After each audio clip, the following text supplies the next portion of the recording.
ሰላም ጤና ይስጥልኝ የተከበራችሁ የአሰብ ፕሬስ ዩቲዩብ ቻናል ተከታታዮች፣ በሀገራችን የዜጎች ሞት ስፍራ እየቀያየረ በንጹሃን ላይ የሚፈጸመው ግፍ ቀጥሏል። አሁንም ከምስራቅ አርሲ ሌላ እጅግ ልብ ሰባሪ መልእክት ደርሷል። ግና ከዚህ አሰቃቂ ጥቃት ጀርባ መላው ዓለምን ያስገርምና ማንም ያልጠበቀው አንድ ታላቅ አዲስ ምስጢር ወጥቷል። ጥቃቱ ያነጣጠረው ደሙ የፈሰሰውና ታሪካዊው ታቦት የተሰደደው በኦርቶዶክስ ክርስቲያን ወገኖቻችንና በቤተ እምነቶች ላይ ሆኖ ሳለ ይህንን ሰይጣናዊ ድርጊት ሀይ በማለት የቁርአንን መለኮታዊ ቃል በመጥቀስና መንግስትን በጽኑ በመጠየቅ ግንባር ቀደም ሆነው በግንባር የተሰለፉት ዕውቅ የኢትዮጵያ ሙስሊም ሃይማኖት መሪዎችና ኡስታዞች ናቸው። ለመሆኑ እነዚህ ታዋቂ ኡስታዞች በጋራ ያወጡት አስደንጋጭ ሚስጥር ምንድነው? በአርሲ ወረዳዎች መሬት ላይ የተፈጸመው እውነተኛ እልቂትስ ምን ይመስላል? ዛሬ ይህንን እጅግ ሰፊና ጥልቀት ያለው መረጃ ይዘንላችሁ ቀርበናል። እስከ መጨረሻው ድረስ በጥንቃቄ እንድትከታተሉ እንጋብዛለን። ታዋቂው የነገረ መለኮት ተመራማሪና ጸሐፊ ኡስታዝ አህመዲን ጀበል በምስራቅ አርሲ ዞን በንጹሃን የኦርቶዶክስ ክርስቲያን ወገኖቻችን ላይ የተፈጸመውን ዘግናኝ ጭፍጨፋ፣ የቤተ ክርስቲያንና የአማኞች መኖሪያ ቤቶችን መቃጠልን ተከትሎ ልብ የሚሰብር መልእክት አስተላልፏል። ኡስታዝ አህመዲን የንጹሃን ደም መፍሰስ ይብቃ፣ ለዘላቂ ሰላም በጋራ እንምከር በሚል ባስተላለፉት ጥሪ ክቡር የሆነው የሰው ልጅ ነፍስ እንዲህ መርከስ እጅግ አደገኛ መሆኑን ያስጠነቅቃል። ኡስታዝ አህመዲን ጀበል ይህንን ድርጊት በማውገዝ ያነሳው ታላቁን የእስልምና መጽሐፍ ቅዱስ ቁርአንን ነው። በአልማይዳ ምዕራፍ 5 አንቀጽ 32 ላይ የሰፈረውን መለኮታዊ ቃል እንዲህ በማለት ይጠቅሰዋል። ነፍስን የገደለ ሰው ሰዎችን ሁሉ እንደገደለ ነው፣ ሕያው ያደረጋትም ሰው ሰዎችን ሁሉ ሕያው እንዳደረገ ነው ይላል። ይህ ቁርአናዊ መመሪያ የሰው ልጅ ሕይወት ያለምንም የዘር የሃይማኖትና የብሔር ልዩነት ፍጹም የተከበረና የማይደፈር መሆኑን ያረጋግጣል። አንዲት ንጹህ ነፍስ ያለ አግባብ መቅጠፍ መላውን የሰውን ዘር እንደማጥፋት የሚቆጠር እጅግ ከባድ ወንጀል መሆኑን ለአጥፊዎቹ ያስታውሰው ኡስታዝ አህመዲን ላለፉት ዓመታት በንጹሃን ዜጎች በቤተ እምነቶች ላይ የደረሰው ጥቃት አንዱም ፈጻሚ እንኳን በሕግ ቁጥጥር ስር መዋልና ተጠያቂ ማድረግ ሳይቻል መቅረቱ ከመደጋገሙ በላይ አደገኛ መሆኑን በቁጭት ገልጿል። የሙስሊሙ ማህበረሰብ መሪዎች ቁጣ በዚህ አላበቃም። ሌላኛው ታዋቂ አስተማሪ ኡስታዝ ያሲን ኑሩ ግንቦት 27 ቀን 2018 ዓ.ም ባወጣው መግለጫ ምነው የተከበረው የሰው ልጅ ሕይወት እንዲረከሰ ደምና ደምመና ሆነ በማለት መሪር ሐዘኑን ገልጿል። ኡስታዝ ያሲን እንደሚያስረዳው ይህ ጥቃት የብዙሃን ሃይማኖትና ብሔረሰቦች እናት የሆነችውን ሀገራችንን ሰላም ለማናጋትና ለዘመናት የተገነባውን የህዝቦችን የእርስ በርስ ትስስር ለመበጠስ በኢኩያን የተጠነሰሰ ሴራ ነው። ስለሆነም ስለ ሀገሬ ያገባኛል በሚል ሁሉም ኃይል ሊገባል ብሏል። በተመሳሳይ መልኩ የህዝባዊ አንድነት ተሟጋቹ ኡስታዝ አቡበከር አህመድ ደግሞ ጥቃቱ የደረሰባቸውን ቦታዎች በስም በመጥቀስ ድርጊቱን ሰይጣናዊ ጥፋት ተግባር ሲሉ በጽኑ አውግዞታል።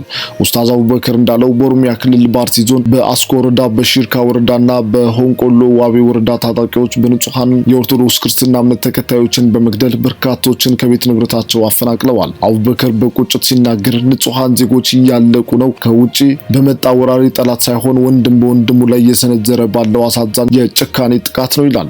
እነዚህ ሶስት የሃይማኖት መሪዎች በአንድ ድምጽ መነሳታቸው በሀገራችን የሃይማኖት ግጭት ለመፍጠር ለሚያስሩ አካላት ትልቅ የፖለቲካና የሞራል ውድቀት ነው። ከምስራቅ አርሲ ሀገረ ስብከት የወጡት መረጃዎች እንደሚያመላክቱት ከግንቦት 23 ቀን 2018 ዓ.ም ጀምሮ በአስኮ ወረዳ ጠላታ ጨፌ ቀበሌና ካራ ኩፍቴና በሚባሉ አካባቢዎች በኦርቶዶክሳውያን ላይ ያነጣጠረ የተቀናጀ ጥቃት ተፈጽሟል። በዚህ ሰብአዊነት በጎደለው ጥቃት በአስኮ ወረዳ ከ10 በላይ ንጹሃን ኦርቶዶክሳውያን በአሰቃቂ ሁኔታ ተገድለዋል። ከግድያው ጀርባ በአካባቢው ላይ የነበረውና ሙሉ ባለ 101 ዓመታት ታሪካዊ ዕድሜ ያስቆጠረው የጠላታ ጨፋ ቅዱስ ገብርኤል ቤተክርስቲያን ሙሉ በሙሉ በእሳት እንዲወድም ተደርጓል።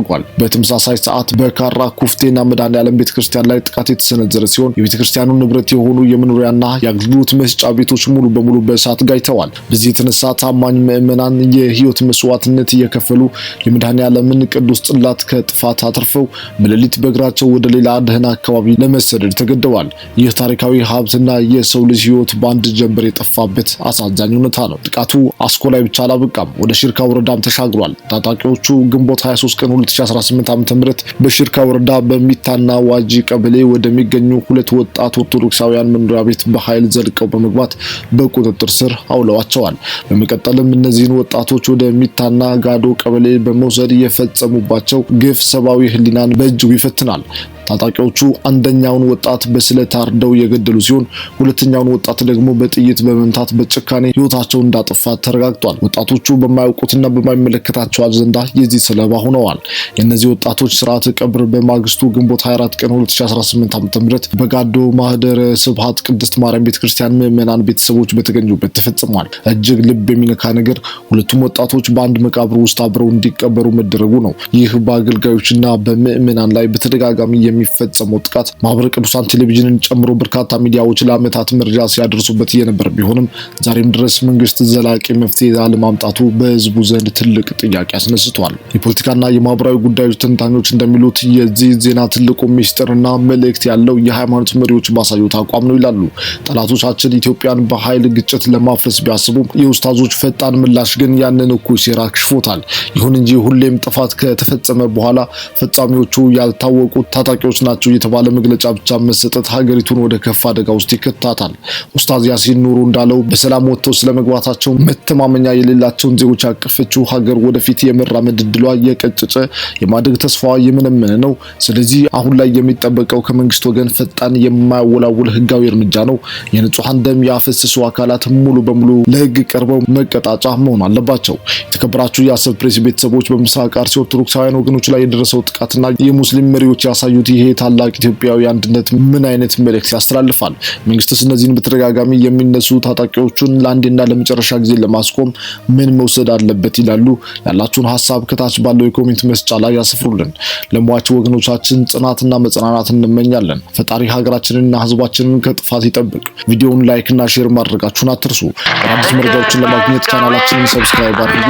አሰብ ፕሬሶችንን ሰላም